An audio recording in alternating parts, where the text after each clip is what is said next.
Assalamualaikum warahmatullahi wabarakatuh. Waalaikumsalam warahmatullahi wabarakatuh.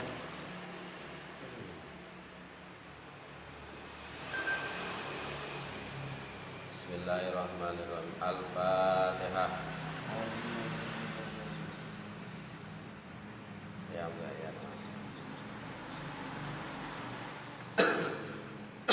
Bismillahirrahmanirrahim. Wa an Abi Hurairah lan cinarita saking sahabat Abu Hurairah.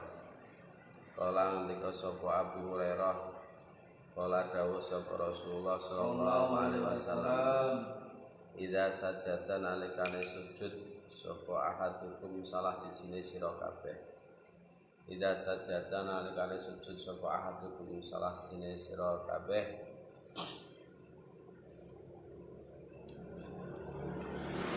Wala yatru mongko aja ndlosor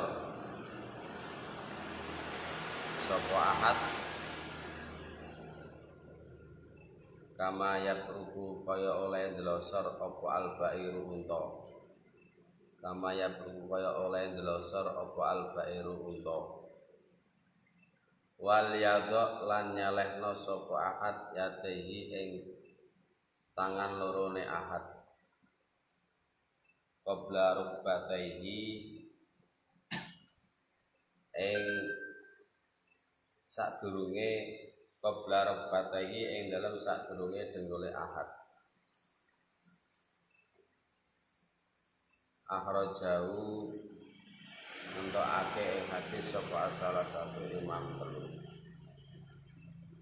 Wa utai hadis iku aqwal luwih kuat min hadisi Wa'ilin ni Hujrin saking hadisi Wa'il bin Hujrin. Ra'aitu melihat sapa ingsun an-nabiyya ing Kanjeng Nabi sallallahu alaihi wasallam idza sajada nalikane sujud sapa Kanjeng Nabi wa doa mongko nyelahake sapa Kanjeng Nabi rukbataihi ing tunggu lorone Kanjeng Nabi qabla yatehi sadurunge tangan lorone Kanjeng Nabi. Akhrajahu yang hadis sapa al-Batu Imam papat. Fa innalil awali mongko sak temene iku keduwe hadis kang awal syahidan ana saksi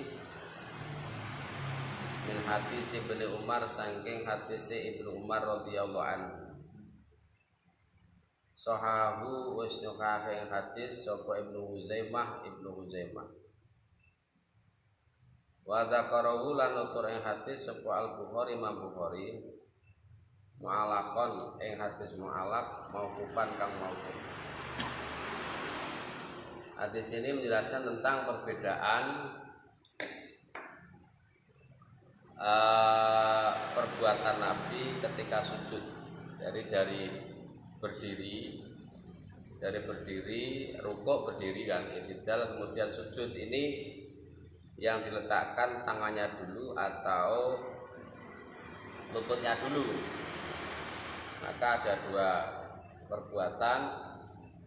Hadis yang pertama Kanjeng Nabi meletakkan tangannya dulu kemudian baru kedua lutut.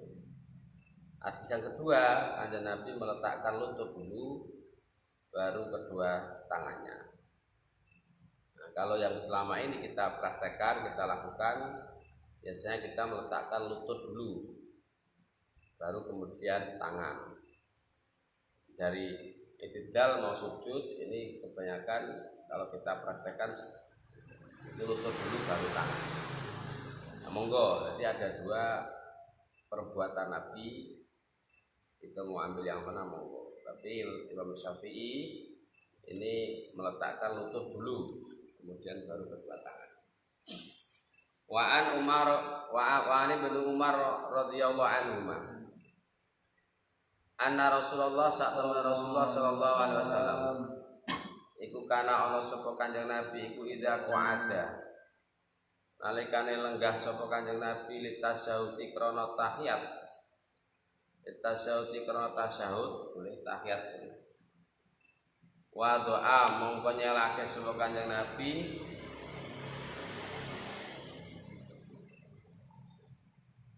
yadahu ing astane Kanjeng Nabi al yusra kang kiwa ala rubbatihi ing atase lutute Kanjeng Nabi al yusra kang kiwa wal yumna lan asta tangan kang kanan alal yumna ing atase lutut kang kanan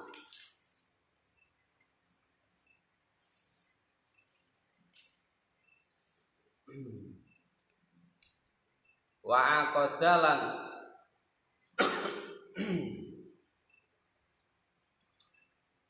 wa aqdalan genggam Allah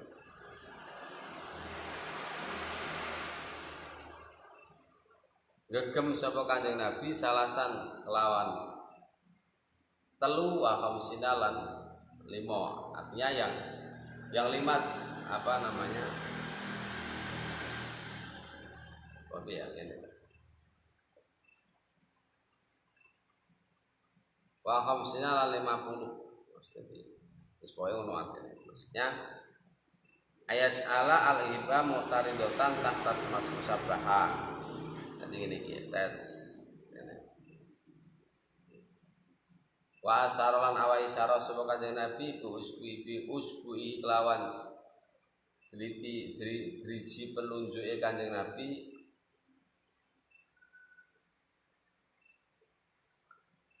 bi usbui kelawan driji Kanjeng Nabi asababati kang penunjuk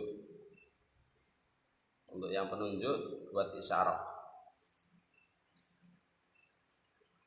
rawai hadis sapa muslimun ma muslim wa fi riwayatin lan iku dalam riwayat siji lau ketemu muslim wa qabadha lan gegem sapa Kanjeng Nabi asabiahu ing kabeh driji Kanjeng Nabi kullaha ya sakabehane driji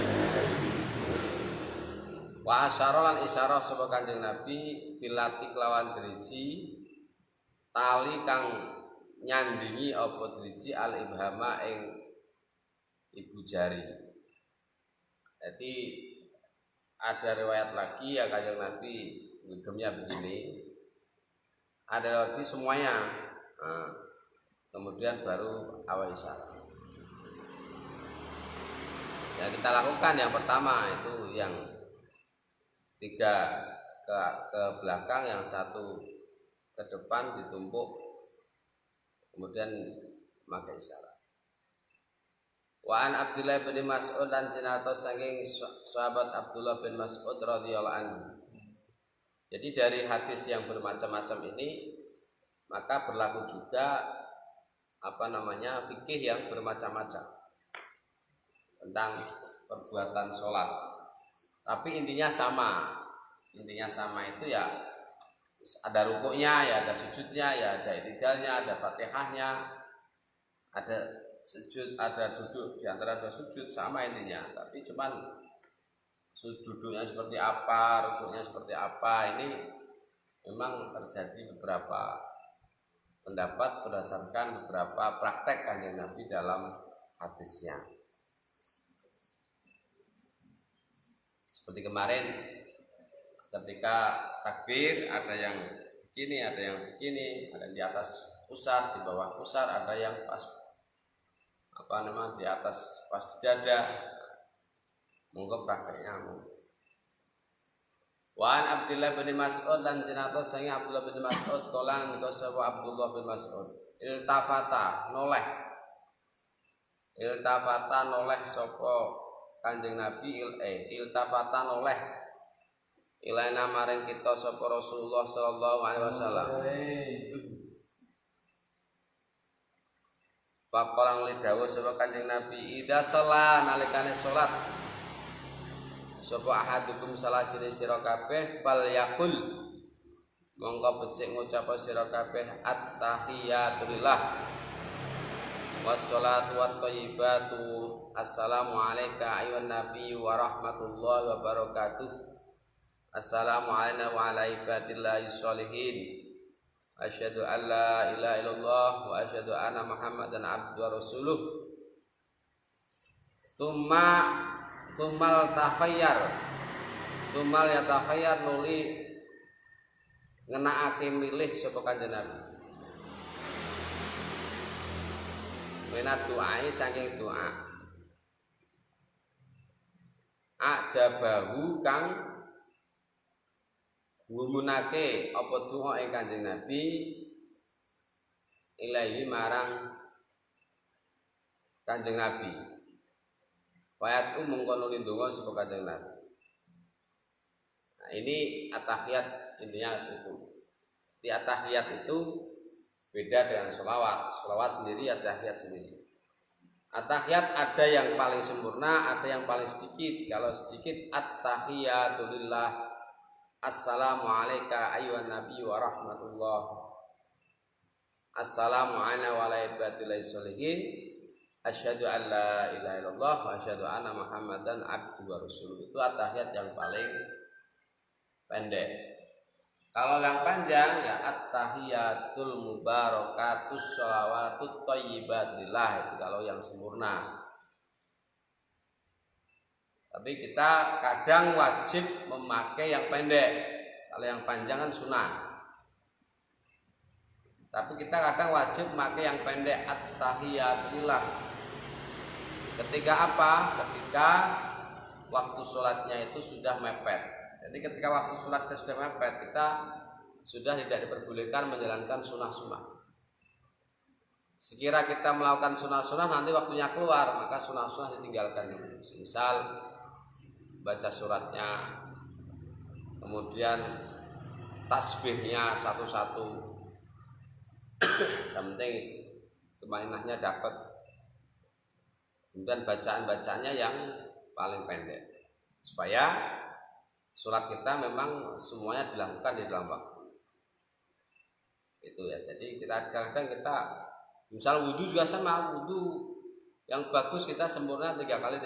Tapi ketika waktunya sudah mepet, kalau saya wudhu 3 kali, nanti sholatnya bisa keluar, enggak cukup waktunya, maka wudhunya ya 1 kali aja. Kita ambil yang wajib-wajib. Daripada kita ngejar sunat tapi nanti ketinggalan kereta kan sama saja. Jadi kadang sunnah itu harus ditinggalkan untuk mengejar agar wajib itu semua terpenuhi.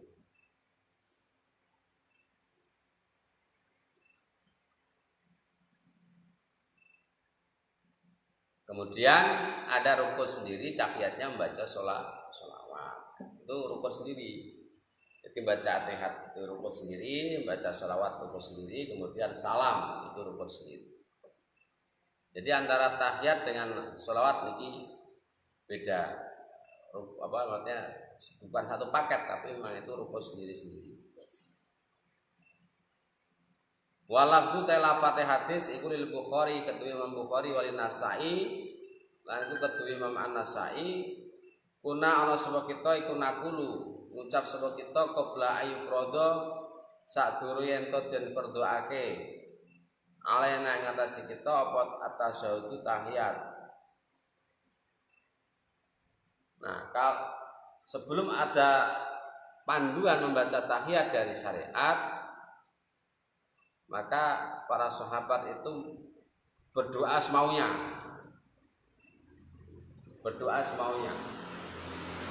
Jadi yang penting tahiyat itu intinya kena at-tahiyatul mubarakatuh thayyibatullah, terus assalamu alayka ayyuhan nabi wa rahmatullahi wa barakatuh, assalamu alayka wa ala asyhadu an la ilaha illallah wa asyhadu anna Rasulullah wa sallallahu ala sayyidina Muhammad wa ala ali sayyidina Muhammad. Kok imamnya belum salam.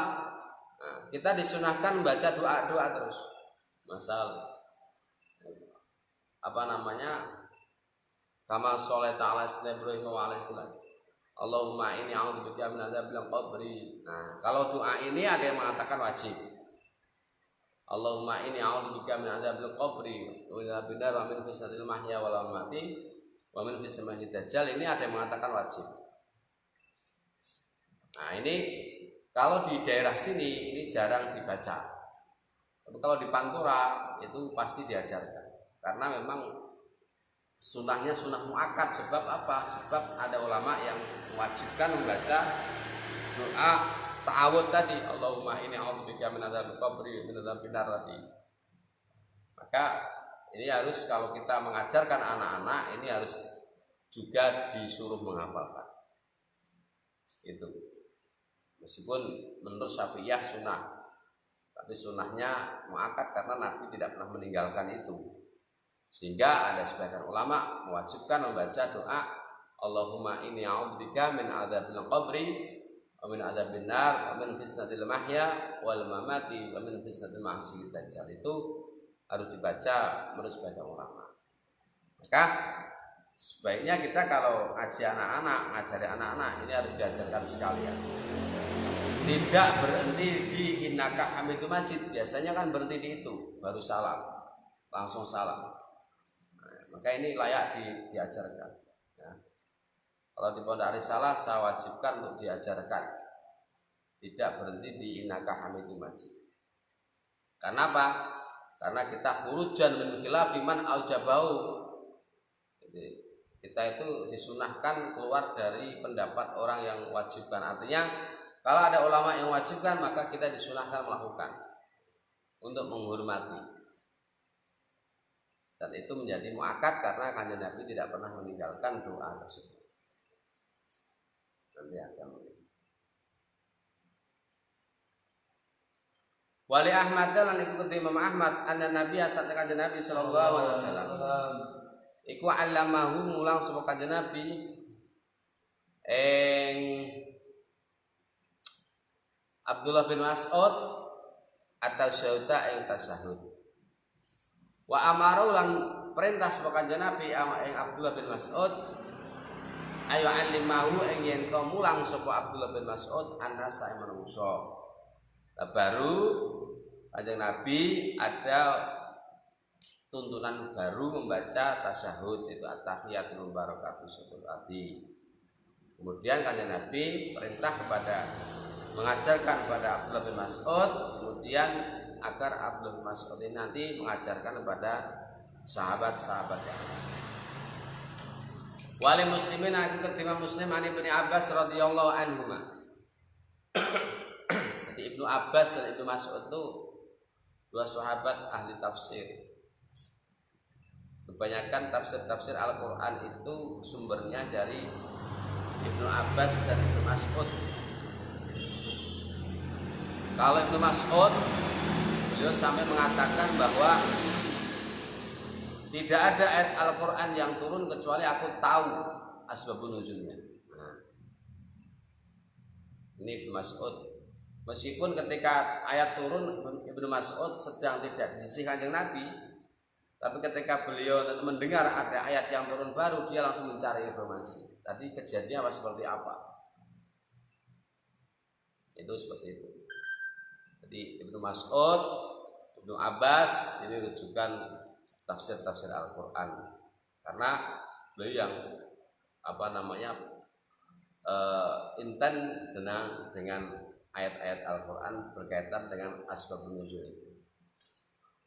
Qala ngendika sapa Ibnu Abbas kana ana sapa Rasulullah sallallahu alaihi wasallam iku yu'allimuna mulang sapa Kanjeng Nabi ing kita at-tasyahhuda ing tasyahud rupane at-tahiyatul mubarakatuh shalawatut thayyibatullah sampai akhir ila akhiri sampai akhir tahiyat.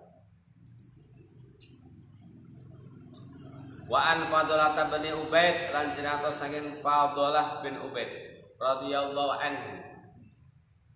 Kala ngendika sapa Fadlah bin Ubaid sami'an mendengar sapa Fadlah bin Ubaid sami'an mendengar sapa Rasulullah sallallahu alaihi wasallam mendengar rajulan ing wong lanang yatu kang ndonga sapa rajul wis salati dalam salate rajul walam yahmad lan ora muji sapa rajul Allah ing Gusti Allah walam yusolli lan ora maca salat sapa rajul ala nabi kan Kanjeng Nabi Muhammad sallallahu alaihi wasallam Faqala mengko dawuh sapa Kanjeng Nabi, jadi ada ketika itu Nabi mendengar ada seorang laki-laki berdoa dalam sholat, kemudian tidak membaca alhamdulillahirabbil alamin, Allahumma sholli ala sayyidina Muhammad, tidak membaca tahmid, tidak membaca sholawat. Kemudian Nabi berkata, ajila tergesa-gesa sapa hadza wong lanang iki. Jadi ndonga mbok rasa kesusu. Makanya di tradisi NU kalau mau berdoa kan alhamdulillahirabbil alamin hamdan wa ni'ama wa yukafi mazidah, terus Allahumma sholli ala sayyidina Muhammad wa ala ini menjalankan ini. Tentunya dari sini tuntunannya. Kemudian baru mengumpulkan doa-doa Nabi. Tapi awal berdoa ada tahmid, ada sholawat. Ajarannya seperti itu. Di NU dikumpulkan seperti itu. Maka ada orang tanya, loh di NU itu doanya kok itu yang menyusun siapa? Kalau tahlil kok Fatihah, Qul Falak, Nas, Fatihah terus Fatihah lagi, Kursi, yang nyusun siapa? Nabi tidak pernah nyusun. Dan Nabi kan nggak nyusun, Nabi mengajarkan doa-doa, mengajarkan wirid-wirid, mengajarkan kiroah maksurat. Nah, kita baca sendiri tidak apa-apa. Mau kulhu, mau Anas dulu boleh, mau baca surat Al-Baqarah ya boleh, tahlil baca surat Al-Baqarah boleh. Nah gitu. Tapi di sini para ulama-ulama kita menyusunnya sesuai dengan kadar kemampuan tapi mencukupi. Kulhu biasanya dibaca 3 kali yang pertama. Kenapa? Karena 3 kali baca kulhu sama dengan khatam Al-Quran. Al-Quran hebat tuh. Nah, kemudian Falak, Nas, ini surat-surat populer. Fatihah, surat populer. Al-Kursi, Qalbul Quran, intinya Quran, Al-Kursi. Kemudian istighfar, ya, itu susunan itu memang tidak, Kanjeng Nabi tidak pernah menyusun, tapi tidak ada larangan kita menyusun seperti itu. Karena apa? Karena yang kita susun itu sesuai dengan apa-apa yang disampaikan oleh Kanjeng Nabi, bahwa surat-surat tersebut ini mempunyai khususiyah, mempunyai rahasia, mempunyai fadilah tersendiri. Jadi kalau ditanya itu tahlil yang ngajarin siapa, bid'ah, Kanjeng Nabi nggak pernah ngajarin susunan seperti itu. Dijawab saja, kamu bertanya seperti itu juga bid'ah, karena Kanjeng Nabi tidak pernah bertanya seperti itu, gitu aja. Nah, itu kok ya.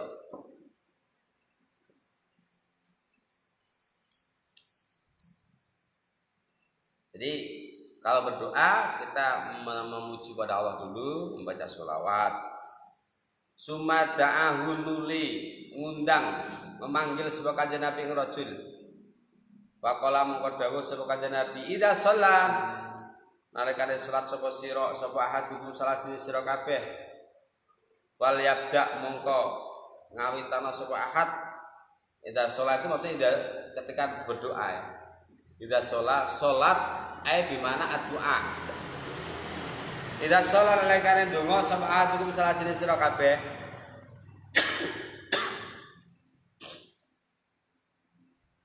Waliyabda mongko becik ngawitana sapa ahad bitahmidi kelawan muji Allah, bitahmidi rabbi kelawan muji pangerane ahad, wasana ilan ngalam ale ngatasé pangeran. Sumaya sholli nuli salat maca selawat sapa wong ala nabi ngatasé Kanjeng Nabi sallallahu alaihi wasallam.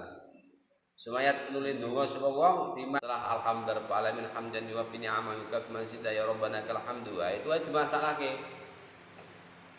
Oh, nak pengen golek masalah ya ono wae. Nah, sekarang yang baru ini ada kemusyrikan dalam doa corona li khamsatun. Ya, memang kita kan sejak dulu di musyrik-musyrikan ada apa-apa. Ini kaitannya dengan wasilah. Orang yang tidak menerima wasilah ya sama seperti dulu pendapatnya sama. Jadi perbedaannya bukan pada li khamsatun. Bukan pada sholawat nariyah, bukan pada sholawat badar, tapi perbedaannya pada wasilah. Nah, bolehkah kita berwasilah kepada orang yang sudah meninggal dunia atau tidak boleh. Itu aja perbedaannya. Mayoritas ulama madhab itu memperbolehkan. Abu Hanifah, Imam Malik, Syafi'i, Imam Ahmad memperbolehkan, dan ulama-ulama lainnya memperbolehkan. Karena apa? Karena Nabi mengajarkan seperti itu. Nabi pernah mengajar seperti itu. Meskipun tidak secara jelas. Karena Nabi pernah mengajar seperti itu. Nah, bagi yang tidak menerima tentang wasilah, ya wasilah itu dia dikatakan musyrik. Karena apa? Karena menurut dia wasilah itu meminta kepada selain Allah. Nah, ini kan orang yang nggak paham. Memintanya kepada Allah, tapi melalui lantaran. Tidak apa-apa, boleh-boleh saja. Wasilah itu macam-macam. Bisa perbuatan amal baik, bisa orang sholih, bisa orang tua. Misal kalau kau ingin doanya dijabahi oleh Allah, berbaktilah kepada orang tua. Berbakti pada orang tua ini wasilah juga. Wasilah juga. Kalau orang tua meridhoi doa kita diijabahi oleh Allah, ini kan ridhollah biridhol walidain, kan seperti itu. Berarti kan Allah itu tergantung orang tuanya. Oh, apa rek donga karo Gusti Allah diwangi nggih? Ya. Bisa. Wasilah bisa dengan amal. Utlubu ilaihil wasilah. Nah gitu. Tapi orang-orang yang tidak sama dengan kita mengatakan wasilah itu hanya boleh amal saja. Kalau orang tidak boleh. Tapi ini sayangnya dia memilah-milah antara orang yang mati dan masih hidup. Ini yang repot. Seharusnya kalau tidak boleh semua. Baik mati atau hidup. Misal sampai kalau mau sakit, ya udah minta pada Allah, ya Allah, semoga perut saya sampai sembuhkan. Gak usah pergi ke dokter. Nah gitu, gak usah. Kenapa? Apa kamu gak musyrik minta obat pada dokter? Kan seperti itu. Kan masih hidup jawabannya loh. Apa bedanya orang masih hidup dan sudah mati? Tidak ada bedanya. Tidak ada bedanya. Wajah Nabi salamnya sama kok. Kalau orang yang masih hidup, assalamualaikum warahmatullahi wabarakatuh. Kalau sudah mati, assalamualaikum ya ahlal diyar, ya ahlal kubur, dalam muslimat wa antum salamnya kan sama assalamualaikumnya. Sama saja. Ya perbedaan monggo. Tapi jangan sampai kita itu memusyrikan orang, kemudian mengklaim kita orang musyrik itu luar biasa berat. Perbedaan monggo, seharusnya tidak seperti itu. Kalau saya tawasul kepada ahli kubur tidak boleh, ya sudah. Masalah musik tidak, Allah alam, itu Allah yang tahu, itu aja. Kalau mau perbedaan pendapat saya kira itu fair. Tapi kalau itu musyrik karena wasilah pada orang yang sudah mati. Imam Tabrani ketika lapar, beliau datang ke makam Nabi. Kanjeng Nabi, engkau Rasul, engkau yang paling dekat dengan Allah, saya lapar. Nah gitu. Mohon mintakan kepada Allah saya makanan. Dikasih. Nah gitu. Dikasih. Baik. Kemudian berdoa ya. Jadi nggak usah resah kalau kemudian ada beredar membaca lihum satun. Itu tidak boleh ya, memang dia yang memang tidak sepakat dengan yang namanya wasilah. Jadi bukan sholawat ibnu qulubnya. Nariyah pun juga tidak boleh sama dia. Sholat badar juga tidak boleh karena wasilah dengan orang-orang yang sudah meninggal dunia. Jadi perbedaannya di situ ya. Saya kira tidak ada masalah. Memang perbedaan itu memang harus terjadi, itu sunatullah. Penting kita punya dasar, kita punya pegangan. Nah, Sekarang itu orang itu lebih mencari dalilnya. Apa-apa dalil. Itu orang biyen. Wong biyen iku diulang menang. Dikandani menang dilakoni. Saya kira ada orang kadang orang tanya pada saya, Pak, itu kudu piye dalile tiba suwen. Melu-melu Wahabi dia, tanya dalil. Wis pokoke ngene, ora percaya wis rasah takok ngono. Kalau kita lihat di kitab-kitab fikih, kan sudah matang semua itu. Kitab fikih yang kecil-kecil itu. Ya. Safinah, Sulam Taufik itu kan tidak ada dalilnya. Fardune wudu, fardune salat kan enggak ada dalilnya. Wis pokoke ngono lakonano, wudu ngene, salat ngene. Tidak disertakan dalil-dalilnya. Apa itu salah? Ya tidak apa-apa. Artinya apa? Orang awam kita kasih yang sudah matang. Ora usah terangke. Wis pokoke wong iki nek ana bakwan wis mesti dipangan. Ora usah lek tak kek bakwan. Oh iya matur nuwun, lek tak omongi apa? Ki gawene. Gawene iki ana kubis, ana tepung, kesuwen. Gelak adem bakwan. Nah, kecuali orang itu punya potensi ingin membuka usaha sendiri. Wah, bakwan kok enak ya? Wes heeh. Akhirnya buka diri kayak resep. Baru dikasih resep. Jadi kita itu menjalankan ilmuwan harus milah-milah orangnya. Kalau ada anak kecil-kecil sholat itu kalau wudu, dalile iki lho, dalile. Sampai kudu dalile. Wis wayahe salat arep wudu durung iso wudu. Lah tak ngapake dalile sikik. Jadi ada kalanya kita menyampaikan kepada orang awam, kita langsung matang, enggak usah kasih resep. Nah, kemudian kalau kita sudah orangnya berpotensi ingin menggali hukum dengan lebih lanjut, baru kita kasih dalil-dalil.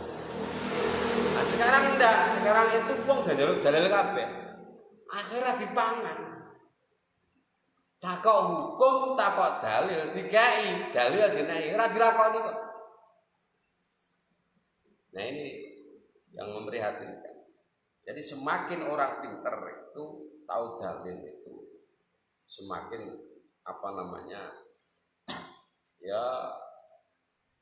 tidak menjamin akan menjalankan itu.